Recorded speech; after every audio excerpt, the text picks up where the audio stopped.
whenever I'm out filming on my bike, I always have a decision to make. Is where should I put the camera? Should I put the camera on the handlebar? Should I put the camera underneath the handlebar? Should I put the camera on my chest? I don't know. I guess it really kind of depends on what I'm trying to show or what mood I'm in. But you know, is one of those just kind of generally the best one to use? That answer is probably completely dependent on what you're into, but I thought today it might be kind of fun to take the bike out and just compare and contrast a couple of the different angles, and maybe one will pop out as being better than the other. In the meantime, I thought I'd go over a couple bike mounts that I use. So there's first this one. This is the GoPro handlebar mount, and as you can see, this thing right here, you can screw it in if your bar is smaller. You can unscrew it if your bar is larger. Now, what I have found on a lot of bikes these days is there's so much stuff on the handlebars. They're shaped differently. They're sometimes fatter in some spots than others, that I have had zero luck getting some good footage using this particular mount. For me, it's generally this handlebar is not, the diameter isn't big enough. So I've been looking forever, and I finally found one that looks like a claw. And what I do with this claw is I mount it on the stem of my handlebar. So I'm not actually putting it on the bar itself, I'm putting it on the stem. So I'll show you what that looks like in a few minutes. Now, of course, the other option is the chesty. I have used the GoPro chesty in the past, and I feel like it's really kind of wobbly, and it doesn't really fit really well for me. So I found this one by Stuntman. It's not like I discovered it on my own. I mean, I've seen a tons of videos, and it's got a pretty nicely dedicated mount for this. Now, my camera choice right now is the Action 4. What's cool about the Action 4 is it comes with two of these magnetic mounts. So I can put one mount on here and one mount on here, and I can switch them back and forth pretty easily with these magnetic grips. So, you know, for the chesty, you just kind of push it on like this and it's on, and then when you're ready to take it off, you just kind of pinch it and off it goes. There's no unscrewing of anything like you do with the GoPro. It's pretty quick. And on this guy right here, again, same idea. You just kind of press it down and it puts on the bike. So both of these mounts work pretty well for me, but I want to see, you know, which one actually looks the best. So I'm going to try the camera on each mount, and I'm going to try it with two different field of views. One's the wide and one's the ultra wide. And maybe we'll come up with some sort of definitive solution as to what's the best choice here. All right, so let's get the helmet on, take the bike out, see what we come up with. Okay, first things first, this is the claw mount that I put on the stem.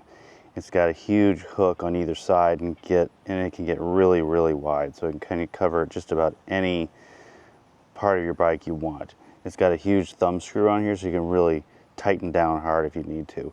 It's got a ball socket, so you can tilt the camera any way you want. Lean it forward or back, just to kind of get the angle that you're really hoping to have.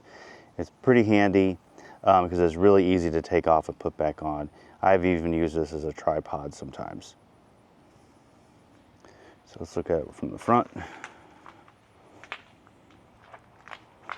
So you can see it's kind of obnoxious with the camera just kind of sticking right up there in the middle, but it gives you an interesting point of view sometimes. To get a good comparison of all these different angles, I'm going to ride the same path for each shot. Now this first one, I have the camera on the stem mount, and this is the wide angle field of view. To me, this feels a little claustrophobic. You know, like your face is almost like right up in the front, and I don't know, I just can't seem to relax watching this. So I'm not sure if I like this angle very much.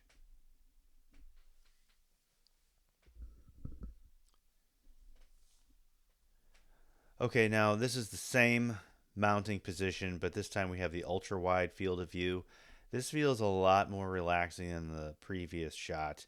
It feels a little more flowy. You get a good angle of all the sky and the tree, and you kind of feel like you're just gliding along. Uh, a little more immersive than the first shot. So if I had to pick between this one and the first, I would pick the ultra wide view.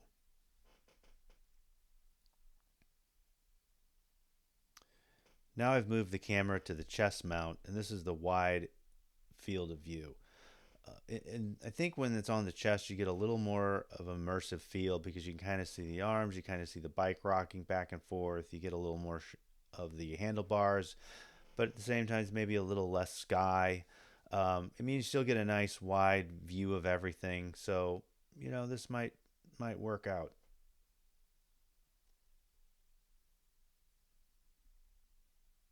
Okay, this last angle is again on the chest, but in the ultra wide field of view. You see a little more of the handlebars, and my arms look a little weirdly long, but with this ultra wide field of view, you really do get a big sweeping shot of the road and the trees and the sky. And I don't know, it's kind of a toss up with the wide angle on the chest, so it's hard to pick. Well, after much contemplation, I think I'm going to go with the chest mount in the wide angle view. I just think this is kind of like overall the most satisfying angle for me. Which of course doesn't say I might not use some of the others from time to time, but I think in general I like this one the most. Let me know what you think in the comments. Thanks for watching, and I'll see you in the next video.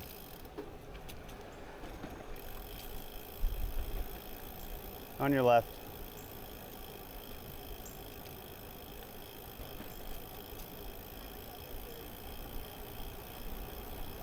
I can't believe that that's Robert Downey Jr.